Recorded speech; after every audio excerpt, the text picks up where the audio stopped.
Hello dear friends, आज के इस वीडियो में जानेंगे महादेवी वर्मा का जीवन परिचय। तो दोस्तों, आप सभी का स्वागत है एक और जनरल हिंदी के एक और नई वीडियो में। तो दोस्तों, यहाँ पे देख सकते हैं महादेवी वर्मा के लिए कुछ हमने इंपॉर्टेंट लाइन इस पीडीएफ में लिख रखा है। ये पीडीएफ आपको कहाँ से डाउनलोड करना है अभी मैं बताता हूँ, ठीक है। इंपॉर्टेंट लाइन में ये सभी चीज़ें आप पढ़ सकते हैं आके, ठीक है। तो मैं जब पीडीएफ दूंगा तो इस इंपॉर्टेंट लाइन को आपको हमेशा याद रखना, ठीक है। माइंड में ये रहना चाहिए।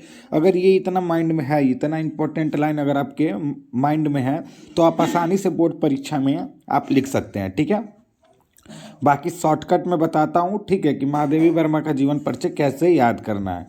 देखने में भले ही बड़ा लगेगा लेकिन याद करने में आसानी रहेगा, ठीक है। तो यहाँ पे देखोगे महादेवी वर्मा जी का जीवन परिचय के बारे में, तो यहाँ पे जो लिखा गया है, तो लिखा गया महादेवी वर्मा जी का जन्म 26 मार्च 1907 ईस्वी में उत्तर प्रदेश के फर्रुखाबाद के होलिका दहन के दिन हुआ था, ठीक है। यहाँ पे देखिए जन्म इनका जो है 26 मार्च 1907 ईस्वी में हुआ है। अगर आप 26 मार्च भूल भी जाते हैं तो 1907 लिख सकते हैं, ठीक है। यहाँ पे ध्यान देने वाली बात है, ठीक है। तो अब देखते हैं कि इनके पिता का नाम श्री गोविंद प्रसाद वर्मा था और इनके पिता क्या थे, भागलपुर में एक कॉलेज में प्रधानाचार्य थे, ठीक है। इनकी माता का नाम हेमरानी थी, ठीक है, और ये साधारण कवित्री थी। ओके, यहाँ तक हो गया।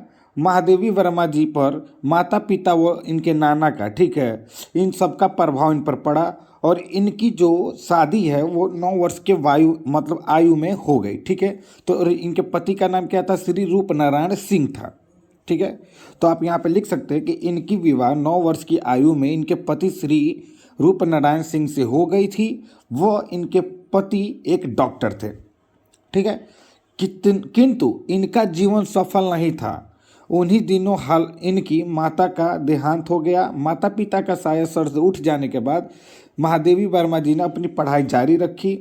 इन्होंने पढ़ाई में इतना अधिक मन लगाया जिससे परिणाम स्वरूप इन्हें मैट्रिक से लेकर एमए तक की डिग्री प्राप्त हो गई, ठीक है। मतलब परीक्षाएं इन्होंने क्या किया, प्रथम श्रेणी से उत्तीर्ण कर लिया। बहुत समय तक वे प्रयाग महिला विद्यापीठ में प्रधानाचार्य के पद पर कार्य किया, ठीक है। और यही क्या हुआ, 11 सितंबर 1987 में, यानी कुछ 80 साल बाद, मतलब जीवन काल इनका 80 साल का था, तो 11 सितंबर 1987, ठीक है। 1987 1907 यहाँ पे देख लीजिएगा, 80 साल का फर्क है। कोई भी चीज़ हो आप याद रखिएगा कि महादेवी वर्मा जी ने कितना जिया था, तो 80 साल जिया था। तो आप इनका जन्म और मृत्यु नहीं भूलेंगे, ठीक है। अगर आपको 1907 केवल याद है तो उसमें 80 जोड़ दोगे तो 1987 आ जाएगा, या फिर 1987 याद है मतलब मृत्यु याद है तो उसको 80 साल घटा दोगे तो 1907 आ जाएगा, ठीक है। तो यहाँ पे लिख देना है कि 11 सितंबर 1987 को इस महान लेखिका का स्वर्गवास हो गया। ये आपका था जीवन परिचय।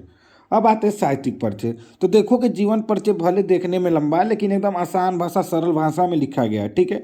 तुमको मेन मेन पॉइंट याद होने चाहिए। मेन मेन पॉइंट याद रहेगा ना तो तुम उसको जैसे भी चाहोगे वैसे बढ़ा चढ़ा के लिख के एकदम अच्छे से अपने सीक्वेंस में बैठा के बना सकते हो, ठीक है। अब आता है साहित्यिक परिचय पे। तो साहित्यिक परिचय में उन्हीं चीज़ों का बात किया जाता है जो इन्होंने अपने जीवन काल में, मतलब बढ़िया बढ़िया नहीं होता मूवमेंट, वो चीज़ बात किया जाता है, ठीक है। तो वही चीज़ यहाँ पे है। महादेवी वर्मा जी का छायावाद के 4 महान कवियों में से इनका भी नाम आता था। इन्होंने मैट्रिक उत्तीर्ण करने के बाद ही काव्य रचना शुरू कर दी थी, ठीक है। ये दुखी एवं पीड़ित व्यक्तियों को प्रेम और सहानुभूति से प्रभावित करती थी। इनकी रचनाएं सबसे पहले चांद नामक पत्रिका में प्रकाशित हुई थी, ठीक है। अब मान लीजिए इनकी जो रचनाएं हैं सबसे पहले चांद नामक पत्रिका में प्रकाशित हुई, तो इनके लिए बहुत मतलब उस समय खुशी की बात होगी, ठीक है। तो भारत सरकार ने इन्हें, मतलब कुछ समय बाद भारत सरकार ने इन्हें पद्म भूषण से सम्मानित किया। हिंदी साहित्य सम्मेलन की ओर से इन्हें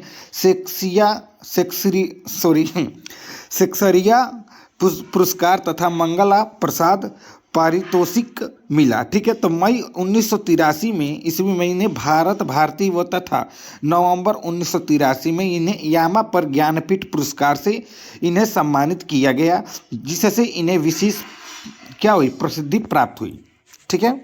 तो अब इसमें आप देखेंगे साहित्यिक परिचय में इन्होंने जो अवार्ड पाया है या फिर जो अपने लाइफ में बढ़िया बढ़िया मूवमेंट, ठीक है, जो खुशी के पल आए हैं, उन चीज़ों के बारे में बात किया गया है। ठीक है।